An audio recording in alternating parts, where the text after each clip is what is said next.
Alors, on a dit qu'une fonction en escalier, c'est une fonction telle que elle est constante sur les morceaux d'une subdivision. Alors maintenant, on va passer à intégrales d'une fonction en escalier. Alors, les intégrales d'une fonction en escalier, c'est aussi évident que vous imaginez. Mais pour comprendre, vous devez utiliser votre imagination. Alors ici, on va essayer de tracer une fonction en escalier. Alors, par exemple, si on a un intervalle ici quelconque, et on a une subdivision x1, par exemple x0, on a ici x2, x3, x4, jusqu'à x5. Alors, si on comprend ça pour une subdivision très petite, on peut le comprendre pour une subdivision plus grande que ça. Alors ici, on a par exemple C1, on a C2, on a C3, on a par exemple C4, C5. Alors, une fonction en escalier, c'est-à-dire elle est constante sur chaque morceau. Alors, on suppose par exemple sur ce morceau, par exemple, égal à ça, égal à tout ça. Alors, sur les deux subdivisions ici, égal à C1. Alors ici, pour C2, égal à C2. Et pour cette dernière, même pas égal à C5. Alors, notre but, c'est quoi? C'est de calculer l'intégrale de cette fonction. Alors, l'intégrale de cette fonction, c'est bien évidemment la surface de cette fonction. Alors, la surface, c'est-à-dire l'aire qui est ici entre la valeur de f et l'abscisse. Alors, c'est r. On a besoin de calculer ça.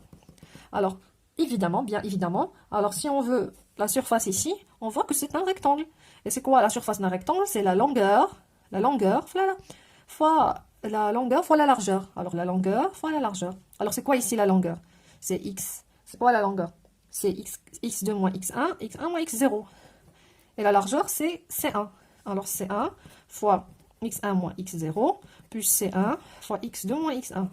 Plus, c'est l'intégrale de f entre cet intervalle. Par exemple, AP, ou bien c'est quoi?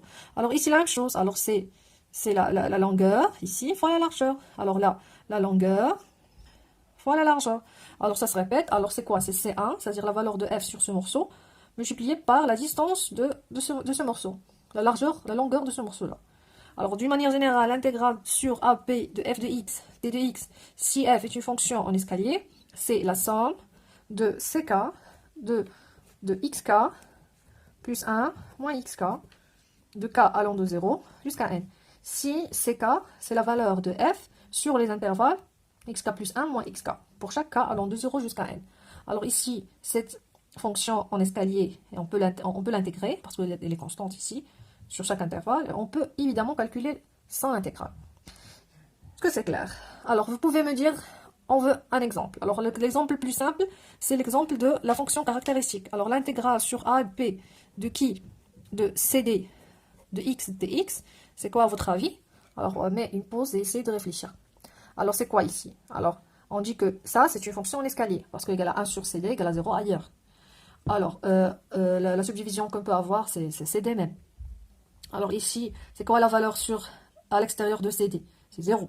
Alors c'est 0 fois, la largeur à l'extérieur de CD, c'est-à-dire fois si par exemple, on a CD à l'intérieur de AP, ou bien CD à l'extérieur de AP, ou bien CD coupe AP, alors c'est la même chose. Alors 0 fois la distance, par exemple, si on a AP, on a par exemple CD.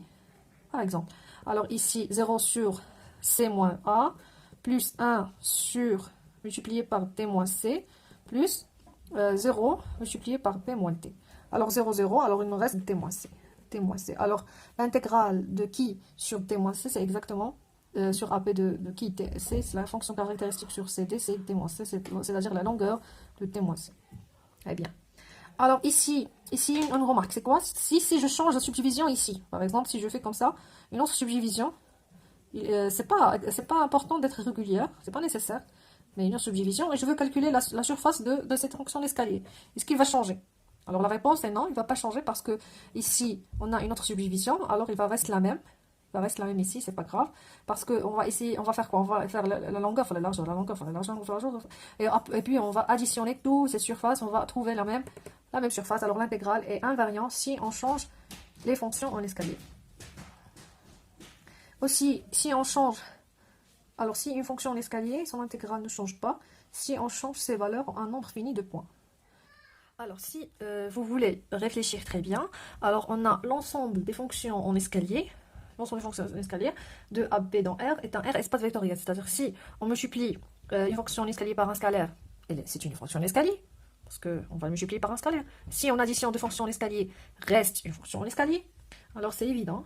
Et aussi, toutes les fonctions en escalier, alors c'est quoi? C'est écrit sous la forme d'une combinaison linéaire de vects, des fonctions caractéristiques qui de CD fermé, ou bien qui de CD soumis ouvert, ou bien soumis ouvert. Alors, vecteur engendré par les fonctions caractéristiques, parce qu'il y en a un sur CD ou bien. Merci pour votre attention. Cette séance, on a vu l'intégrale d'une fonction en escalier. La prochaine séance, on va voir les intégrales de Riemann. Merci pour votre attention. Bonne chance.